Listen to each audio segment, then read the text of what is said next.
প্রিয় দর্শক, একটি গল্প বলি আপনাদের। গল্প বললে তো আবার মনে হয় যে একটি বানানো, কিন্তু এই গল্পটি বানানো নয়, একেবারে সত্যি গল্প। একটি নামকরা বিশ্ববিদ্যালয়ের আমাদের দেশের একজন উপাচার্য, সাবেক উপাচার্য, তিনি তার নিজের গ্রামে যে স্কুলে পড়াশোনা করেছিলেন সেই স্কুলে প্রতি সপ্তাহে গিয়ে ক্লাস করান। আপনার ভাবুন তো কতটা সুন্দর গল্প। আমরা আজকে এই অনুষ্ঠানে তাকে নিয়ে কথা বলবো। আমি রেজানুর রহমান, সংবাদপত্রে বাংলাদেশ অনুষ্ঠান থেকে আপনাদের স্বাগত জানাচ্ছি। আমাদের আজকের অনুষ্ঠানে অতিথি হিসেবে উপস্থিত আছেন দৈনিক কালের কণ্ঠের সম্পাদক, জাতীয় প্রেস ক্লাবের সভাপতি, আমাদের অনেক প্রিয় মানুষ হাসান হাফিজ। স্বাগত আপনাকে অনুষ্ঠানে। ধন্যবাদ। যে গল্পটির কথাটা বললাম সেই গল্পটি কালের কণ্ঠেই প্রকাশিত হয়ে গেছে। আশা করি আমরা এটা নিয়ে কথা বলবো। তার আগে পত্রপত্রিকায় প্রকাশিত কয়েকটা গুরুত্বপূর্ণ শিরোনাম আপনাকে পড়ে শোনাই। দৈনিক প্রথম আলো, বাজেট 2026-27 অর্থনীতি ঘুরে দাঁড়াবে চতুর্থ বছরে। অভিমত কলাম, বাজেট জুড়ে বাস্তববাদ ও আশাবাদের দ্বন্দ্ব। ব্রাজিলের মরক্কো বাধা। কালের কণ্ঠের শিরোনাম, সবার জন্য এই বাজেট। সংবাদ সম্মেলনে অর্থমন্ত্রী, ট্রফিতে চোখ রেখেই নামছে ব্রাজিল। দৈনিক যুগান্তর, বাজেট নিয়ে ব্যবসায়ী নেতাদের প্রতিক্রিয়া, বাস্তবায়নেই বড় চ্যালেঞ্জ। বাজেটোত্তর সংবাদ সম্মেলনে অর্থমন্ত্রী, এবার সবার জন্য বাজেট। দৈনিক সমকাল, অর্থনীতির ভঙ্গুর অবস্থা কাটাতে 2 বছর লাগবে। যান্ত্রিক নিউ ইয়র্কের বুকে সাম্বার স্পন্দন। দৈনিক ইত্তেফাক, বাজেটে অন্তর্ভুক্তিমূলক জনগণের প্রত্যাশার প্রতিফলন ঘটেছে। মানবজমিনের শিরোনাম, ফাইনালের আগেই আরেক ফাইনাল। এবারের বাজেট মানুষের জন্য, বাজেট দুর্বল ভিত্তির উপর দাঁড়িয়ে আছে। বাংলাদেশ প্রতিদিন, অবাস্তব পরিকল্পনা নেই। সংবাদ সম্মেলনে অর্থমন্ত্রী, তরুণদের অগ্রাধিকারের বাজেট। খবরের কাগজ, মূল্যস্ফীতি কমানো কঠিন, মূল্যস্ফীতি কমানো সম্ভব। অর্থমন্ত্রীর সংবাদ সম্মেলন আর সিপিডির বাজেটোত্তর সংবাদ সম্মেলনে বলা হয়েছে মূল্যস্ফীতি কমানো কঠিন। আমার দেশ, ব্যবসায়ের খরচ কমিয়ে মূল্যস্ফীতি নিয়ন্ত্রণ করব। সংবাদ সম্মেলনে অর্থমন্ত্রী। জায়জায় দিনের শিরোনাম, সংকটের অর্থনীতিতে উচ্চাশার বাজেট। সময়ের আলো, কোনো দলের নয়, সব মানুষের বাজেট। কালবেলার শিরোনাম, ঘরে টাকা তোলাই হবে সরকারের বড় চ্যালেঞ্জ। বাংলাবাজার পত্রিকায়, এই বাজেট সবার জন্যে। দৈনিক করতোয়া, জনগণের আকাঙ্ক্ষার প্রতিফলন। রূপালী বাংলাদেশ, সবার জন্য বাজেট। জীবনযাত্রার ব্যয় কমানো শুধুই আশার আলো। ইনকিলাব, সব শ্রেণীর মানুষের জন্য বাজেট। দৈনিক বাংলা, প্রধানমন্ত্রী কক্সবাজার যাচ্ছেন আজ। সক্রিয় শীর্ষ সন্ত্রাসীরা অস্তিত্ব জানান দিচ্ছে, বাড়ছে খুনোখুনি। আগামীর স্বপ্ন, বিনিয়োগ অর্থনীতির রূপরেখা। ঋণ পরিশোধের সংকট সামনে। এখন খেলা আর বাজেট, এই তো হচ্ছে আলোচনা। সারা পৃথিবীতে খেলা, বাংলাদেশে বাজেট এবং খেলা দুটো মিলে।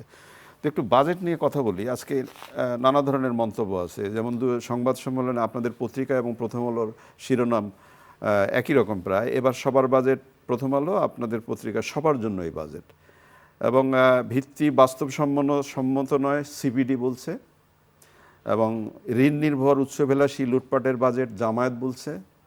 এনসিপি বলছে বাজেটে অর্থনৈতিক সংস্কার হবে না।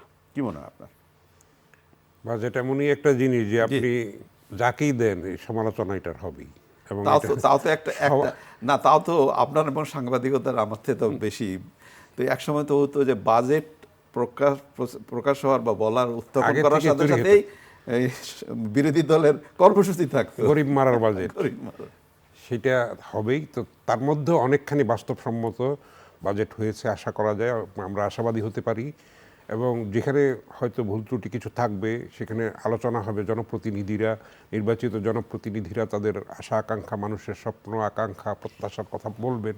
সেটা রিভিউ হবে, পর্যালোচনা হবে, সুপারিশমালা আসবে। আমরা আশা করি যে একটা সংশোধিত প্রস্তাবিত বাজেট যেটা করা হয়েছে সেটা সুন্দরভাবে পাস হবে। এবং অর্থনীতি দীর্ঘ 1.5 দশকেরও বেশি সময়ে যেরকম অর্থনীতির উপরে যে ক্ষতবিক্ষত অবস্থা গেছে সেটা রিপেয়ার করতে তো সময় দিতে হবে। এটা তো সত্য কথা, এটা বাস্তবতা। সেটা যেই দলকেই আপনি ক্ষমতায় দেন না কেন, ফেরেশতা এনে দিলেও মনে হয় এটা কি সমাধান করা যাবে না, সম্ভব না এটা। সুতরাং আমাদেরকে ধৈর্য ধরতে হবে এবং আমরা চাইব যে যতটা সম্ভব দুর্নীতি কমিয়ে এনে, অপচয় রোধ করে, সততা এবং দেশপ্রেম, সদিচ্ছা, আন্তরিকতা, মনিটরিং, নজরদারি যেটা, সেগুলি যদি নিশ্চিত করা যায় তাহলে অবশ্যই আমরা ঘুরে দাঁড়াতে পারবো। ইতিমধ্যে আপনি জানেন যে রেমিটেন্সে যে প্রবাহ সেটা অত্যন্ত আশাব্যঞ্জক। আমাদের প্রবাসী বন্ধুরা, প্রবাসী যোদ্ধারা যেটা করছেন, এবং আমাদের দেশে যদি আমরা কর্মসংস্থান বাড়াতে পারি, বিনিয়োগ বাড়াতে পারি এবং শান্তি শৃঙ্খলা বজায় রাখতে পারি, বিদেশি বিনিয়োগকে আকৃষ্ট করতে পারি, তাহলে তো আমি হতাশার কোনো কারণ দেখি না। তবে সব কিছুরই রাতারাতি কিছু প্রত্যাশা করাটা সমীচীন নয়, ঠিক হবে না। একটু সময় দিতে যেমন হবে। অর্থমন্ত্রী বলেছেন, যেমন প্রথম আলোতে লেখা হয়েছে অর্থনীতি ঘুরে দাঁড়াবে ৪র্থ বছরে, এবং আরেকটি পত্রিকা, যে পত্রিকার শিরোনাম আমি পড়ছিলাম, সেটা বলা হচ্ছিল যে খুব শীঘ্রই হয়তো ঘুরে দাঁড়ানোর পথ খুঁজে পাওয়া যাবে।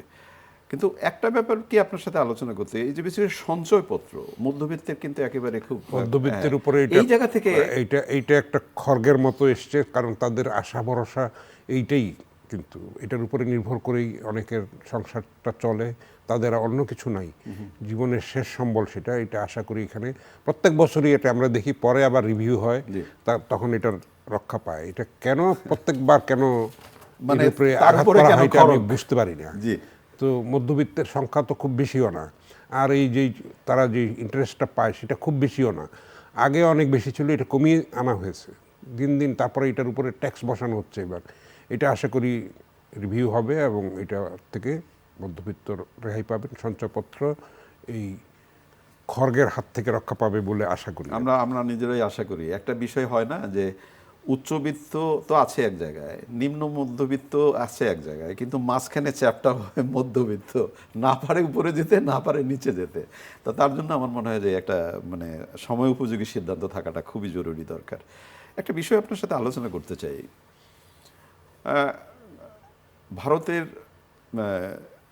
যিনি এখন রাষ্ট্রদূত বাংলাদেশে এলেন বেনাপোল বন্দর হয়ে, এই প্রথম দেখলাম যে আকাশ থেকে না উড়ে বেনাপোল বন্দর হয়ে আরেকবার হয়েছিল কোভিডের সময় আসা কিংবা যাওয়া একবার কিন্তু হয়েছে। তিনি এসে যে কথাগুলো মোটামুটি প্রচার মাধ্যমে বললেন, তিনি বললেন যে ভারতের 120 কোটি 140 কোটি, আমাদের 20 কোটি, 160 কোটি মানুষের যদি সম্মিলিত উদ্যোগ থাকে তাহলে আমরা অনেক কিছু বিশ্বশক্তি একটা হতে পারে, বিশ্ব শক্তি হতে পারে। ঠিক সেই সময়ে আপনার কাছে আমার একটা ছোট্ট প্রশ্ন, এই যে ভারতে বিশেষ করে পুশ ইন পুশ ব্যাক নিয়ে এই যে হয়েছে, কিন্তু সেই সময়ে কোনো যৌথ সম্মেলন হওয়ার কথা ছিল, সেই সম্মেলনটা হয় নাই। কিন্তু যে সময় এই ঘটনা, সেই সময় রাষ্ট্রদূতের এই বক্তব্য আমরা কতটা নিতে পারি? আমরা কথা এবং কাজে মিল চাই, পরিষ্কার কথা। ভারতের আমাদের বন্ধু, আমরা সম্মান করি তাদেরকে, আমাদেরকে ন্যায্যতার ভিত্তিতে বন্ধুত্ব নিশ্চিত করতে হবে, এটা হলো পরিষ্কার কথা। কালকেই বর্ডার কিলিং হয়েছে একটা, তো কথার এবং কাজের মধ্যে তো আমরা মিল দেখতে পাচ্ছি না। অবশ্যই আমরা বিশ্বশক্তি হতে পারি। সার্ককে অকার্যকর করেছে কে? এটা সবাই জানে, এটা ভারতীয় অকার্যকর করেছে। সার্ক একটা সুন্দর একটা সংস্থা ছিল। ইউরোপীয় ইউনিয়ন কত সাকসেসফুল হয়েছে পৃথিবীতে, তো আমরা যদি তার সাফল্য অর্ধেকটাও যদি আমরা পেতাম, তাহলে তো এই অঞ্চলের দক্ষিণ এশিয়ার দারিদ্র অনেকখানি ঘুচত এবং পারস্পরিক হিংসা, বিদ্বেষ, হানাহানি, রক্তপাত এগুলি তো অনেকখানি দূর হতো। তো সেটা তো করতে হবে যেভাবেই হোক। আমরা দেখছি মধ্যপ্রাচ্যে যেরকম মুসলিম বিশ্বের অনেকের কারণে কিন্তু ফিলিস্তিনে রক্ত ঝরছে, ইরানে আগ্রাসন চালানোর মতো দুঃসাহস দেখাতে পারছে আমেরিকা। সেই হরমুজ প্রণালী যেই সংকট, সেটা বিশ্বব্যাপী কিন্তু অভিঘাত ফেলেছে। তো এগুলি আমাদের অনেকের কারণে হচ্ছে, মুসলিম বিশ্বের অনেকের কারণে হচ্ছে। আমরা যদি রুখে দাঁড়াতে পারি সম্মিলিতভাবে, ন্যায্যতার পক্ষে, সম্মানের পক্ষে, মানে সততার পক্ষে, সত্যের পক্ষে, সুন্দরের পক্ষে, মানুষের কল্যাণের জন্য, মানবিকতার জন্য, তাহলে কিন্তু এই অনাচার দূর করা সম্ভব। আমেরিকানরা এটা বুঝতে পারছে, আস্তে আস্তে তারা নাকে খত দিয়ে সরে আসছে। তবে একটা ব্যাপার বোধহয় আশাবাদ ব্যক্ত করা যায়, যে ভদ্রলোক রাষ্ট্রদূত হয়ে এলেন, তিনি একজন রাজনীতিবিদ, এবং যিনি ওই যে একটু কথায় বললেন না আপনি, যে কথা এবং কাজের মধ্যে আমাদের মিল থাকতে হবে। আমরা একটু বিশ্বাস রাখতে চাই। বিশ্বকাপ বলছিলাম যে আমাদের দেশে এখন বাজেট আর বিশ্বকাপ, এই 2-1 দিন পরে বিশ্বকাপেই আলোচনার মধ্যে শুরু হয়ে যাবে। এই তারপরে কোনটা কমলো কোনটা নামলো এটা আলাদা ব্যাপার।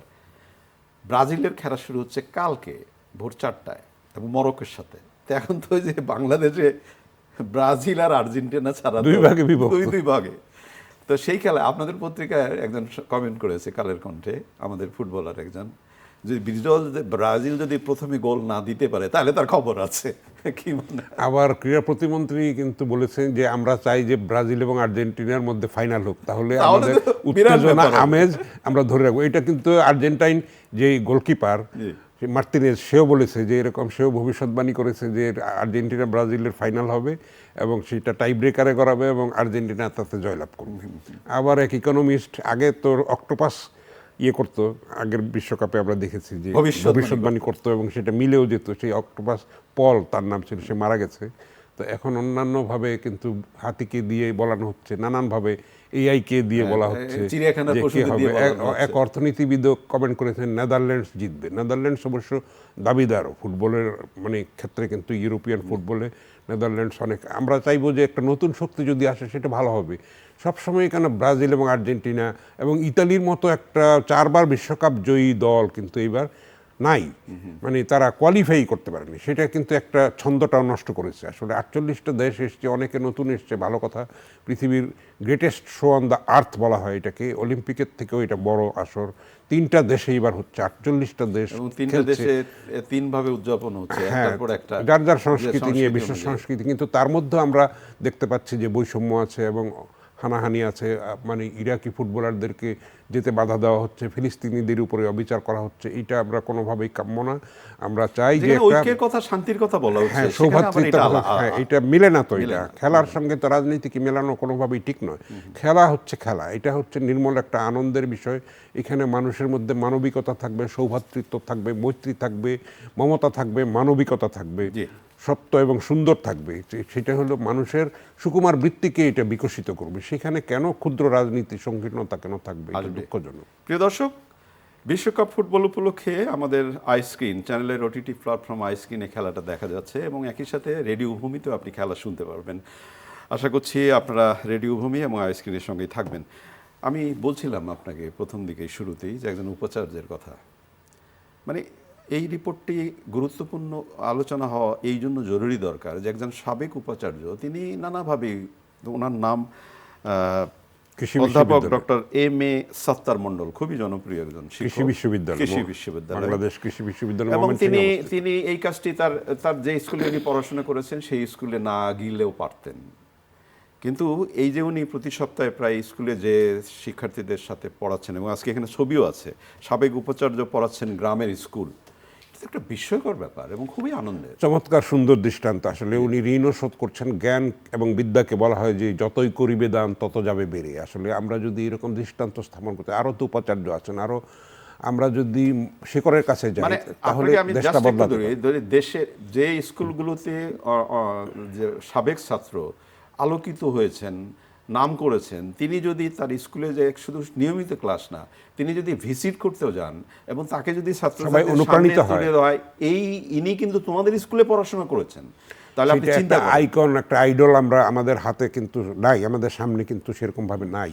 তো এটা একটা চমৎকার দৃষ্টান্ত এবং একটা মহৎ মানে উদাহরণ আমি বলবো। এটার থেকে যদি অন্যরা অনুপ্রাণিত হয় তাহলে কিন্তু আমরা একটা পজিটিভ বাংলাদেশ অবশ্যই পেতে পারি, একটা চেঞ্জ হয়ে যেতে পারে। অনেকে একটা ছোটরা তাতে অনুপ্রাণিত হবে, উজ্জীবিত হবে, উদ্বুদ্ধ হবে এবং স্বপ্ন দেখতে উনি সহায়তা করবেন এবং ওনার যেই জ্ঞানের পরিধি সেটা যখন শেয়ার করবেন বাচ্চাদের সঙ্গে, তখন বাচ্চারাও কিন্তু সম্মানিত বোধ করবে এবং তাদের আত্মবিশ্বাসটা বেড়ে যাবে, ফলে একটা সিনারিও চেঞ্জ হয়ে যাবে। আমরা দেখেছি যে ভারতে যে তরুণ প্রকৌশলীরা বেঙ্গালুরুতে ফিরে এসে সিলিকন ভ্যালির দ্বিতীয়টা করেছে। আমাদের দেশের অনেকে ব্রেন ড্রেন হয়ে যাচ্ছে, আমাদের মেধাবীদেরকে আমরা ধরে রাখতে পারছি না। তারা যদি উচ্চশিক্ষা নিয়ে, তাদের এই সৃজন প্রতিভা নিয়ে যদি দেশে ফিরে এসে নিজেদের এই মেধাকে বিকশিত করত, বিনিয়োগ করত, তাহলে আরও আমরা উপকৃত হতে পারতাম। আমরা সেরকম পরিবেশ তাদেরকে দিতে পারি না। তো সেরকম পরিবেশ সৃষ্টি করতে হবে, পরিবর্তন আনতে হবে, গুণগত পরিবর্তন আনতে হবে সব ক্ষেত্রে। শুধু রাজনৈতিক দল তো চেঞ্জ করতে পারে, প্রত্যেকটা মানুষের যার যার ব্যক্তি ক্ষেত্র থেকে, অবস্থান থেকে অবদান রাখতে হবে, তাহলেই দেশটা বদলাতে পারে। অবশ্যই দেশ বদলাবে। আমরা 55 বছরে অনেক অর্জন কিন্তু আমাদের আছে, আমরা সবসময় হতাশ হই। কিন্তু আমরা দেখেন আমাদের খাদ্য সংকট ছিল একসময়, খাদ্য আমদানি করতে হতো, কিন্তু আমাদের কৃষকরা হলো আনসাং হিরো, যেটা চ্যানেল আই লড়াই করে যাচ্ছে নিরন্তর। বিটিভির মাটি ও মানুষ থেকে শুরু করে এই পর্যন্ত তাদের যেই অবদান এবং কৃতিত্ব, সেটা আমরা তাদেরকে সেই সম্মানটা দিই না। এখন যেটা চ্যানেল আইতে হৃদয়ে মাটি ও মানুষ চ্যানেল আইতে, আমাদের কিন্তু খাদ্য রপ্তানির পর্যায়ে আমাদের যেতে পারে। এখন আমাদের খাদ্যপণ্যও কিন্তু অনেক প্রসেসিংয়ের কারণে নষ্ট হয়। আম, আলু, আনারস, নানান ধরনের সারপ্লাস হয় কিন্তু আসলে। তো আমরা যদি সেগুলিকে সুন্দর সুশৃঙ্খলভাবে সুবিন্যস্তভাবে বৈজ্ঞানিক উপায়ে বাস্তবোচিত উপায়ে এবং সদিচ্ছা এবং আন্তরিকতা দেশপ্রেম নিয়ে যদি আমরা এগুলির ব্যবস্থাপনা সুশৃঙ্খল করতে পারি, তাহলে কিন্তু আশার অবশ্যই সম্ভাবনার দিগন্ত আমাদের উন্মোচিত হবে এবং এত হতাশা আমাদের মধ্যে থাকবে না। তরুণদের নিয়ে একটু কথা বলতে চাই আপনার সাথে, যেটা হলো যে এখন সার্বিক অবস্থা সব কিছু মিলিয়ে তরুণদের কি দেখছেন, তাদের অগ্রগতির ব্যাপারটা কি ভাবছে সরকার? যদি এখানে বাজেটে বলা হচ্ছে তরুণদের আলাদা করে প্রণোদনা দেওয়ার ব্যাপার আছে। তরুণরাই সবসময় শক্তি। আমরা দেখেছি যে আমাদের দেশে যত অনাচার অবিচার অসাম্য প্রতিবাদ। বৈষম্য এবং সব কিছু ভাষা আন্দোলন থেকে শুরু করে মানে 6 দফা আন্দোলন বলেন, 69 বলেন, 71 বলেন, 90 বলেন, 24 বলেন, সবসময় তরুণরা আমাদেরকে পথ দেখিয়েছে নিঃস্বার্থভাবে। দেশপ্রেমের যে দীক্ষা আমাদেরকে দিয়েছে, আমরা আশাবাদী হতে চাই। তরুণদের সংগঠিত করার দায়িত্বটা আমাদের প্রবীণদের। আমরা যদি তাদেরকে সেইভাবে সুশৃঙ্খলভাবে পথ নির্দেশনা দিতে পারি, তাদেরকে উদ্বুদ্ধ করতে পারি, অনুপ্রাণিত করতে পারি, অবশ্যই দেশটা বদলে যাবে। এই যে আপনি বেশি সময় লাগবে না। প্রবীণদের দায়িত্বের কথা বললেন, বাস্তবতা হলো এখন কিন্তু নবীনরা, বিশেষ করে তরুণরা প্রবীণদের অনেকের কথা শুনতেই চান না। ও তাদের ধারণাটা এরকম যে প্রবীণরা ব্যাকডেটেড, আমরা যে স্বপ্নের কথা বলি তার সাথে প্রবীণদের খুব যোগসূত্র নেই। এইটার গ্যাপটাও তৈরি করা হয়েছে আমাদের কারণেই হয়েছে। এটা আসলে সেইভাবে ওরিয়েন্টেশনটা হয় নাই। আমরা যদি পরিবার থেকে শিক্ষা দিতে পারি, তাহলে এরকম এত মাদকাসক্তি দূর হয়ে যায়, এইসব যৌন সহিংসতা দূর হয়ে যায়, যে ভয়ঙ্কর একটা পরিস্থিতি, একটা বিভৎস একটা অবস্থার মধ্যে আমরা যাচ্ছি, সেটাও দূর হতে পারে যদি আমরা প্রত্যেকটা পরিবারে যদি মোরালটাকে সেইভাবে শক্তিশালী ভিত্তির উপরে দাঁড় করাতে পারি। আমরা নিজেরা যদি সচেতন হই, নিজেরা যদি মোবাইল আসক্তির থেকে আমাদের সন্তানদেরকে রক্ষা করতে পারি, আমরা যদি তাদেরকে সঠিক পথে চালাতে পারি, তাহলেই কিন্তু অনেকখানি সংকট দূর হয়ে যাবে। আপনাকে ছোট্ট একটা বিষয় বলি। আমি সকালে অনুষ্ঠানে আসার আগে একটি টেলিভিশন চ্যানেলে বিশ্বকাপ ফুটবল উপলক্ষে একটা টক শো দেখছিলাম। বেশ 6-7 জন মিলে আলোচনা করছিল। একজন তরুণকে জিজ্ঞেস করালো এবং দেখলাম সে অন্য বেশ কিছু জানে, কিন্তু সে যে তথ্যটি দিল সেটা নিয়ে আলোচনা করতে যায়। সে বলল যে আমি একটা সময় জানতামই না যে আমাদের দেশে জাতীয় ফুটবল দল আছে। দায়িত্বটা কার ওকে জানানোর বা ওর জানানোর? সেটাই তো আমাদের এখানে আমরা দেখেছি রাজনীতিকীকরণ করা হয়েছে, স্বজনপ্রীতি করা হয়েছে, অন্যায়ভাবে মানে সম্ভাবনা নষ্ট করা হয়েছে। অনেক মেধাবীদেরকে খুঁজে বার করা হয়নি, লালন করা হয়নি। আপনি জানেন যে এখনও পর্যন্ত নারী ফুটবল দল, নারী ক্রিকেট দল, তারা বৈষম্যের শিকার, কিন্তু তাদের যোগ্যতা এবং মেধা প্রতিভার পরিচয় তারা দিয়েছে।